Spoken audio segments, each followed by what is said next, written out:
Halo, selamat datang kembali di channel Cublik Film. Gimana ya rasanya kalau diseka bareng orang yang gak dikenal? Pasti panik attack banget deh.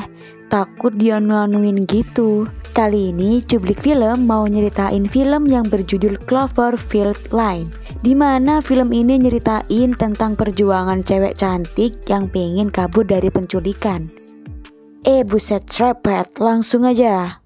Di awal film diceritakan seorang wanita cantik yang tinggal di sebuah kota besar. Ia bernama Michelle. Gak tahu kenapa dia kayak marah-marah dan mau minggat pergi jauh ninggalin kota ini. Di tengah perjalanan dia dapat telepon dari pacarnya, yaitu Ben. Sepertinya mereka berdua lagi berantem dan si Michelle ini ngambek guys. Ben merayu Michelle agar mau baikan dan ngobrol baik-baik. Tapi ya namanya cewek kan hobi banget ngambek, apalagi bikin cowoknya panik gitu. Akhirnya si Michelle ini matiin telepon tanpa ngomong sekata pun. Gak lama kemudian tiba-tiba mobilnya Michelle kayak ada yang nabrak dari belakang dan bikin oleng guys. Sampai mobilnya itu muter-muter dan berbenturan palang jalan hingga dia dan mobilnya jatuh ke jurang. Setelah mengalami kecelakaan tersebut, bangun-bangun dia udah ada di sebuah ruangan kecil dan shock ngeliat tangannya diinfus dan kakinya udah keborgol guys. Michelle panik karena dia bingung kenapa dia bisa nyampe sini. Dia berusaha keras buat ngelepas borgol di kakinya, namun usahanya sia-sia dan putus asa. Tapi ada secercah harapan. Dia nemuin HP dan tasnya di pojok ruangan, tapi dia gak bisa ngambil. Tenang aja, untung ada tiang infus yang dipakai Michelle tadi buat nyenggek tas tersebut. Setelah berhasil ngambil HP, ternyata masih zonk guys. HP-nya nggak ada sinyal. Saat sibuk nyari sinyal, tiba-tiba terdengar suara gebrakan pintu. Michelle kaget guys. Ternyata ada yang datang. Dia adalah seorang pria gendut yang mau ngasih makan ke Michelle. Dia juga ngasih gerangan kaki untuk Michelle, lalu dia balik pergi gitu aja. Michelle masih kebingungan. Ada apa? Kenapa? Dan kenapa dia bisa ada di tempat ini? Pria gendut tadi nggak ngejelasin apapun. Michelle berusaha kabur dari tempat tersebut. Dia ngebuat gerangan kaki itu buat nyerang pria gendut tadi. Sembari nunggu si gendut datang, dia ngebakar boiler di ruangan itu. Alhasil keluar banyak asap dan si gendut tadi ngebuka pintu. Michelle langsung gercep mukulin si gendut, tapi dia malah kena suntikan bius. Bangun-bangun, ruangan udah balik bersih dan hanya ada Michelle dan si gendut tadi. Kenalin, si gendut ini namanya Howard. Gendut nyeritain semuanya ke Michelle. Kenapa dia sampai ada di sini? Gendut mengatakan bahwa Michelle mengalami kecelakaan. Karena dia gak tega, makanya dia ngebawa Michelle ke sini. Di luar sana sedang ada penyerangan dari militer Rusia. Mereka sedang mengembangkan senjata mengerikan dan menyebabkan alien dari Mars datang ke sini. Dan udara di luar sana udah tercemar racun yang mematikan. Di luar sana udah gak ada yang selamat dari serangan ini. Itulah salah satu alasan si gendut mengurung Michelle di tempat ini. Agak gak masuk akal sih ya, tapi iyain aja deh. Ternyata di dalam bunker tersebut gak hanya ada mereka berdua aja guys, tapi ada seorang pria berewokan namanya Emmett yang katanya maksa masuk tempat ini udah beberapa hari yang lalu. Tangannya terluka hingga harus diperban. Emmett ini sama kayak Michelle, sama-sama terluka. Mereka berdua dipersilakan menikmati makanan dan bersantai di ruangan si gendut ini, asal mereka tidak keluar dari bunker tersebut. Tapi tetap aja sih si gendut ini kelihatan misterius karena mereka berdua masih penasaran dan bertanya-tanya tentang hal di luar yang katanya sangat berbahaya itu. Michelle diajakin muter-muter ruangan sama si gendut sampai di mana ada tempat yang menunjukkan secercah cahaya. Tempat itu adalah pintu keluar. Mereka berdua mengintip ke arah luar hanya dari kaca dalam karena si gendut menggembok double-double dan menutup rapat pintu agar gak ada yang bisa masuk dan keluar. Michelle memperhatikan ke arah luar.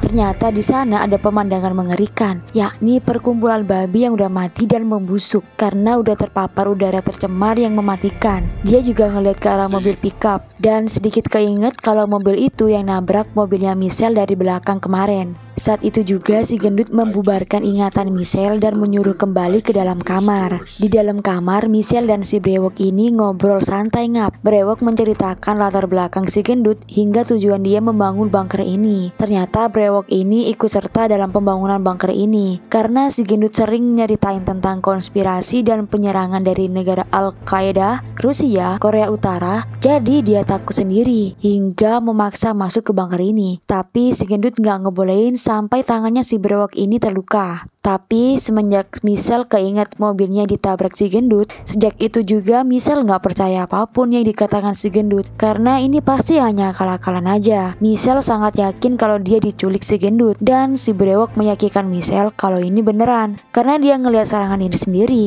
Tapi brewok agak ragu juga sih waktu Michelle menanyakan kebenaran pencemaran udara ini. Kok dia nggak mati gitu waktu perjalanan menuju bunker? Karena kelaparan, mereka bertiga makan malam. Di sela-sela percakapan, si gendut ini sangat temperamental banget ngap. Si brewok memuji tentang rasa saus yang dibuat si gendut. Dia malah tersinggung. Dia lebih tersinggung lagi waktu itu brewok buat lelucon berapa lama mereka harus bertahan hidup di dalam bunker ini. Karena si Michelle pengen banget bisa keluar dari tempat tersebut, Michelle malah mancing perkara ngap.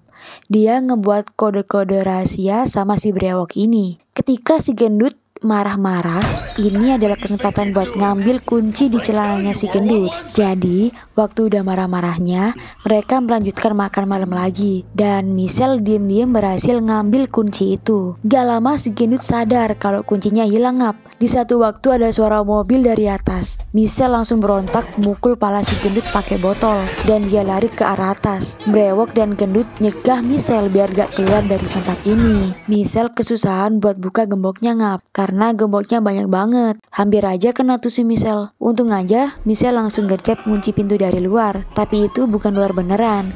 Masih ada pintu lagi yang harus dibuka. Ketika mau ngebuka pintu yang kedua, dia ngeliat mobil dari luar. Dia seperti ngeliat secerca harapan buat kabur. Namun tiba-tiba datang seorang wanita dengan muka yang udah hancur meminta tolong dan maksa banget buat masuk. Michelle takut dan bingung pintunya harus dibuka apa enggak.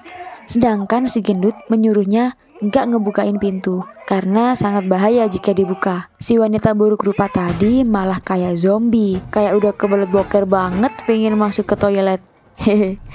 Untungnya Michelle gak ngebukain pintu dan balik ke kamar menyesali perbuatannya yang udah gak percaya sama si gendut tadi. Setelah kejadian tadi, Michelle shock berat ngap. Gendut meyakinkan Michelle kalau dia harus nerima keadaan ini dan nyuruh Michelle mandi besar.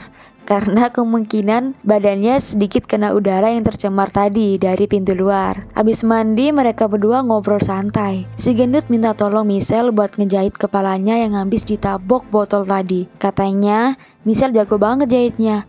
Ya iyalah, ternyata Michelle ini adalah seorang desainer baju ngap. Gendut malah curhat kalau dia sebenarnya punya anak cewek namanya Megan. Tapi dia dibawa oleh mantan istrinya. Makanya dia tinggal sendirian sampai sekarang. Mereka bertiga menghabiskan waktu bersama di dalam bunker dengan damai tanpa ada rasa kecurigaan apapun. Ya, mereka seperti keluarga dan seperti bocil karena mereka tiap harinya mainan game bocil biar nggak boring. Ketika lagi nyantai, tiba-tiba seluruh ruangan bergetar ngap. Kayak ada gempa gitu. Ternyata perkiraan gendut di atas sana ada kiriman helikopter militer yang sedang mencari orang yang masih hidup buat dimusnahkan. Tapi tenang, cuman bentar doang. Gak lama ada masalah lagi guys. Sistem penyaring udara di sini bermasalah dan harus segera diperbaiki. Kalau enggak, maka mereka akan kehabisan oksigen. Michelle harus masuk ke dalam saluran kayak boiler gitu. Karena hanya Michelle yang badannya langsing dan dia berhasil menghidupkan kembali saluran penyaring udaranya. Gak sengaja si Michelle nemu tangga yang menuju keluar, alias ke atas. Dia menaiki tangga itu dan ngelihat kaca yang masih tergembok. Kaca tersebut ternyata bergoreskan help, yang artinya tolong. Dia terheran-heran dan ketakutan. Di bawah tangga dia menemukan anting yang sama persis punyanya Megan, anaknya si gendut. Dia menceritakan pada si brewok dan menunjukkan anting tersebut. Brewok mengatakan bahwa foto itu bukanlah Megan, tapi teman SMA-nya dulu yang kabarnya ngilang 2 tahun yang lalu. Semenjak mereka tahu kebohongan-kebohongan si gendut, mereka berdua ngerencanain buat ngikat si gendut biar dia ngaku apa yang sebenarnya terjadi. Dan mereka kemudian kabur mencari bantuan. Bahkan mereka juga membuat baju pelindung ala-ala Iron Man yang bahannya dari selambu kamar mandi dan botol bekas. Ya, maklum karena keterbatasan bahan baku. Michelle mendesain dan membuatnya sendiri loh, dibantu si Brewok, agar mereka terhindar dari pencemaran udara yang mematikan di luar nanti. Ketika proses pembuatan baju Iron Man di kamar, si gendut memanggil Michelle dan Brewok buat bantuin mindah tong yang sangat berat ke kamar mandi. Mereka berdua menanyakan apa isi dari tong tersebut. Ternyata isi tong itu adalah cairan asam sulfat. Apabila ada benda atau seseorang yang nyemplung ke dalam cairan itu, mereka bisa aja larut sampai ke tulang-tulangnya, alias sampai habis. Michelle dan Brewok terheran-heran dan agak takut sih.